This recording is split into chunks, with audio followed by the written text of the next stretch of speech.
ഇന്ന് ഞാൻ സംസാരിക്കാൻ പോണത് എന്നെക്കുറിച്ചിട്ടാണ്.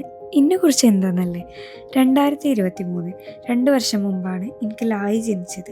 അന്നാണ് ഞാൻ എന്നിൽ ഈ കാണുന്ന ഞാൻ മാത്രമല്ല വേറൊരാളൂടെ ഒളിച്ചിരിക്കുന്നുണ്ടെന്നുള്ള സത്യം തിരിച്ചറിഞ്ഞത്.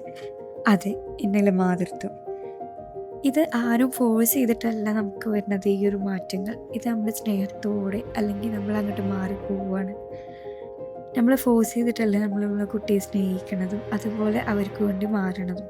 നമ്മുടെ പ്രയോറിറ്റീസ് കംപ്ലീറ്റ്ലി മാറുകയാണ്.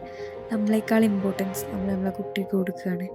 ഏറ്റവും ബെസ്റ്റ് എൻ്റെ കുട്ടിക്ക് കൊടുക്കണമെന്ന് എല്ലാ ഉമ്മമാരും അല്ലെങ്കിൽ അമ്മമാരും എന്നും ആഗ്രഹിക്കുള്ളൂ. അതുപോലെ തന്നെയാണ് ഒരു ഇഞ്ചക്ഷൻ എടുക്കേണ്ടി വന്ന സിറ്റുവേഷൻ വന്നാൽ പോലും ആ പെയിൻ എനിക്ക് തന്നുകൂടായിരുന്നു, ആ സിറ്റുവേഷൻ എൻ്റെ ബോഡിയിലാക്കിക്കൂടായിരുന്നു എന്ന് പോലും ചിന്തിച്ച് പോകുന്നവരാണ് എനിക്ക് പല പ്രാവശ്യം ഉണ്ടായിട്ടുണ്ട്. അതുപോലെ എക്സ്പീരിയൻസ് ഉണ്ടായിട്ടുണ്ടാകും ഇത് കേൾക്കണം ഓരോരുത്തർക്കും. പിന്നെ കുട്ടി നല്ലപോലെ കുറുമ്പൊടിക്കുന്ന സമയത്ത് എനിക്ക് മീ ടൈം വേണം, ഒറ്റയ്ക്കിരിക്കണം, കുട്ടി ഒന്ന് ഉറങ്ങിയാൽ മതിയെന്ന് തോന്നും. കുട്ടി ഉറങ്ങിയാലോ കുട്ടീനെ നമ്മളെന്നെ തട്ടി ഉണർത്തി വേണം പിന്നെയും കുട്ടീനെ കളിപ്പിക്കണ ഒരവസ്ഥ. ഇതാണ് നമ്മുടെ ലൈഫിലെ മോസ്റ്റ് വണ്ടർഫുൾ ഡേയ്സ്.